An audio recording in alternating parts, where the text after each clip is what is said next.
ये एक रील मेरे सामने आती है। सबसे पहले समझ लेते हैं इसमें हुआ क्या है। ट्रेडिंग में जब भी किसी लेवल का ब्रेकआउट होता है तो मैं रिवर्सल का वेट करता हूँ और मेरे हाथ से मोमेंटम छूट जाता है। अगली बार जब भी ब्रेकआउट होता है मेरे हाथ से मोमेंटम ना छूट जाए इसलिए मैं वहां पर ट्रेड लेता हूँ और वो ट्रेड रिवर्सल होकर मेरा स्टॉप लॉस हिट कर देता है। अब सॉल्यूशन सुनो, जब भी डायरेक्टली ब्रेकआउट हो आपको 1 मिनट के टाइम फ्रेम पर स्विच करना है और ब्रेकआउट के बाद 3 कैंडल्स का वेट करना है। अगर वो ब्रेकआउट वाले कैंडल के ऊपर सस्टेन करे तो समझ लेना वहां से रिवर्सल नहीं आएगा बल्कि वो मोमेंटम को कंटिन्यू करेगा। सेम डायरेक्टली ब्रेकआउट आने के बाद अगर वो ब्रेकआउट वाले कैंडल के ऊपर सस्टेन नहीं करते हैं तो समझ लेना वहां से रिवर्सल आने वाला है और आप वहां से रिवर्सल ट्रेड लेकर भी प्रॉफिट बना सकते हो। तो इस वीडियो को अपने दोस्तों के पास शेयर कर दो और मुझे फॉलो यहाँ पे ये हमारा एग्जांपल है। यहाँ पे हम देखेंगे तो प्राइस को अगेन यहाँ पे बहुत सारे रेजिस्टेंस है। इसका फर्स्ट ब्रेकआउट हमें क्या देखने को मिलता है कि प्राइस यहाँ से ऊपर जाता है। 5 मिनट टाइम फ्रेम पे दो कैंडल है, तो पूरा ये जो कैंडल दिख रहा है 1 मिनट टाइम फ्रेम पे, ये है यहाँ पे कैंडल। क्लियरली जो हमारा 5 मिनट टाइम फ्रेम कैंडल यहाँ पे क्लोज हुआ है, उसके बाद तीनों कैंडल इसके ऊपर अच्छे से क्लोज हुए हैं। उसके बाद भी हमें क्या देखने को मिलता है, यहाँ पे ब्रेकआउट हमारा फेल हो जाता है और ये एक रिवर्सल ट्रेड में कन्वर्ट हो जाता है। अब यहाँ पे क्या देखने को मिल रहा है, फिर से यहाँ पे एक रेजिस्टेंस है। यहाँ पे हमें क्या देखने को मिल रहा है कि इसके ऊपर अगली कैंडल इसके अंदर क्लोज हुई है, अगली कैंडल इसी रेंज के अंदर क्लोज हुई है, अगली कैंडल इसके ऊपर गई और नीचे जाके एक इन्वर्टेड हैमर में क्लोज हुई है। तो 1 मिनट टाइम फ्रेम पे बेसिकली अगर मैं देखता इतनी सारी कैंडल जो इसके अंदर क्लोज हुई है 5 मिनट में हमें देखने को मिल रहा है, तो इस हिसाब से तो ये ब्रेकआउट नहीं होना चाहिए। बट यहाँ पे ब्रेकआउट क्लियरली हमें सक्सेसफुल देखने को मिला है कि हम क्या समझते हैं कि यार ब्रेकआउट हो रहा है, हमारा एम होता है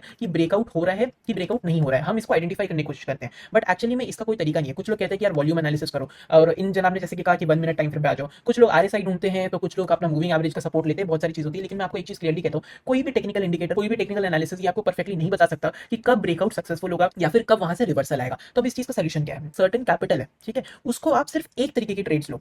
फॉर सपोज हम ब्रेकआउट की ट्रेड करेंगे तो हम हर समय जब भी कैंडल क्लोज हुई 1 मिनट पे देखना नहीं, आरएसआई नहीं देखना, वॉल्यूम देखना, कोई झंझट नहीं, सीधा एंट्री लो। आपका टारगेट मिला तो टारगेट 1:3 या फिर जो भी आपका अपना टारगेट रहता है, टारगेट मिला तो टारगेट, एसएल मिला तो एसएल। जिस समय आपका टारगेट नहीं हुआ, रिवर्सल हो गया, तो उस समय आपका एसएल हिट हो गया, दैट्स इट। इसके बाद आपको प्रॉफिटेबल कौन बनाएगा, आपका रिस्क टू रिवॉर्ड आपको प्रॉफिटेबल बनाएगा। ऐसा ना हो कि आज ब्रेकआउट पे ट्रेड ले रहे हो, कल रिवर्सल पे ट्रेड ले रहे हो, तो ऐसे तो जब ब्रेकआउट फेल होगा तब वहां पे भी आपको लॉस होगा और जब रिवर्सल फेल होगा तब वहां पे भी लॉस होगा। इसलिए हमेशा हमें एक ही कैपिटल से सेम काइंड ऑफ ट्रेड लेना है। अगर मैं हर बार रिवर्सल ट्रेड लूं तो जब जब ब्रेकआउट होगा तब मेरा एसएल लगेगा, लेकिन जब जब एक्चुअल रिवर्सल होगा तब मेरा अच्छा प्रॉफिट हो सकता है।